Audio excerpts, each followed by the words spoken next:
You know, when you open the Gospel of Matthew, you're not just reading a story. It's more like a legal case, a meticulously crafted argument.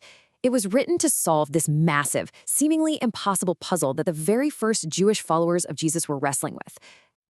And this is the absolute heart of the problem. For centuries, Israel's scriptures had promised a conquering king, someone from David's line who would come and restore the nation. But the man they called king, Jesus, ended up executed by the Romans. I mean, to his followers, this must have looked like a catastrophic failure. Matthew's entire book is basically his direct answer to this burning question.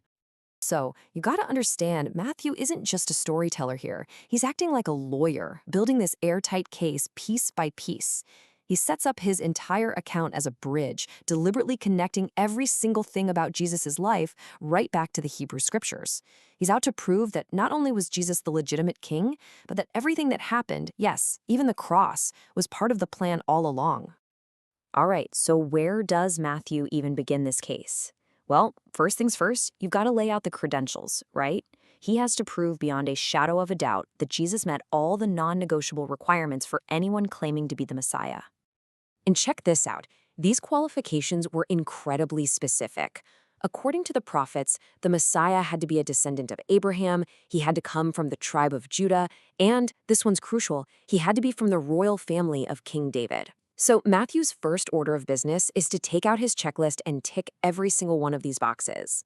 He kicks things off with a genealogy. And I know, to us our eyes might glaze over a bit, but you have to understand for his original audience, this was everything. He very intentionally structures it into 3 sets of 14 generations, showing this perfect unbroken royal line from Abraham through King David all the way down to Joseph, Jesus' legal father. This was the paper trail. This was proof of Jesus' legal right to David's throne. But here's where it gets really clever. The virgin birth, it wasn't just some random miracle. It was actually a legal necessity. You see, the royal bloodline that came down through Joseph carried a specific curse from an old king named Jeconiah, which basically barred any of his direct biological descendants from sitting on the throne. So, by being born of Mary, but being the legal son of Joseph, Jesus gets to inherit the royal claim without inheriting the blood curse. It's like a brilliant loophole. And Matthew points right to Isaiah's prophecy to show this was the plan all along. Okay, so Jesus' credentials are rock solid.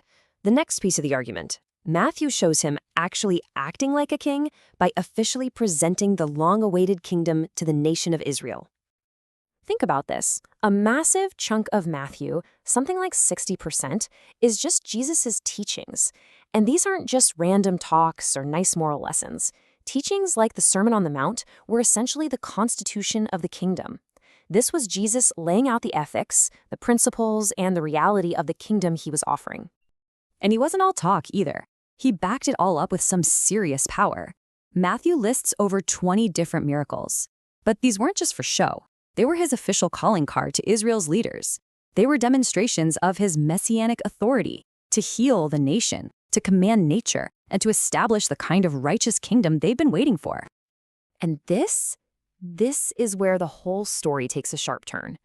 Jesus presents his credentials, he offers the kingdom, and the nation's leadership, they officially reject him. And that rejection changes absolutely everything.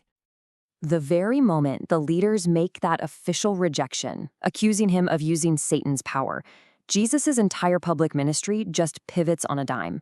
That open, public offer of the kingdom, it's pulled from the table. And his whole way of communicating shifts in a huge way.